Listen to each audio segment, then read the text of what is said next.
Sup guys, this is Sharik Heda. For today's video, we talk about the Republic Act of 11479.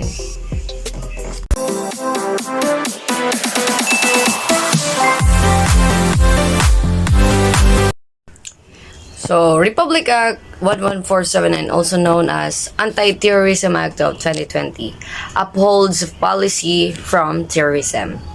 The Anti-Terrorism Act of 2020 is the most recent effort to address the issue of terrorism in all the allied activities, while at the same time ensuring the protection of our civil and political rights.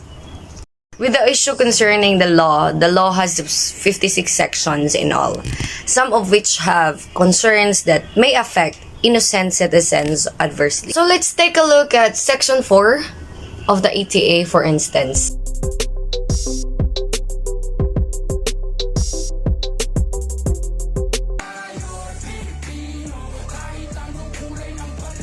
That intend to endanger someone or to damage public or property, private property, and certain other actions under the previous Human Security Act law. An act of terrorism is committed when crimes such as piracy, rebellion, and murder are done to sow widespread and extraordinary fear and panic among the populace, to coerce the government to give to unlawful demand.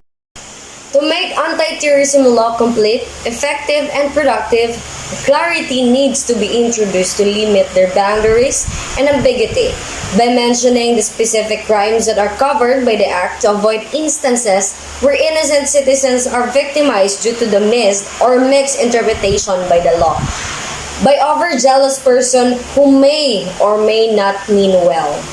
Also, a close look at Section 5 to 14.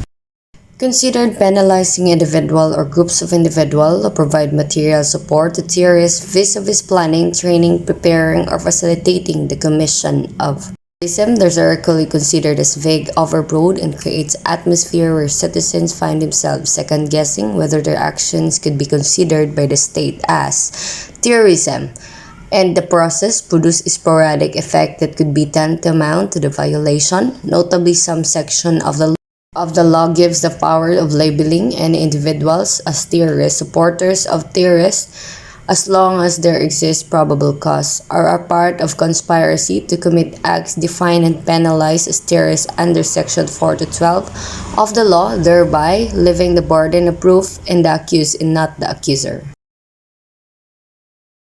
To resolve these challenges and issues, the correction of terms and terminologies need to be introduced for clarity and protection of citizens' rights.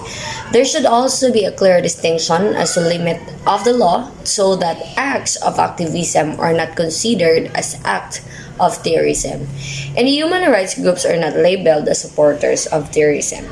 This should be stated and not be left for the legal interpretations after an arrest has been made.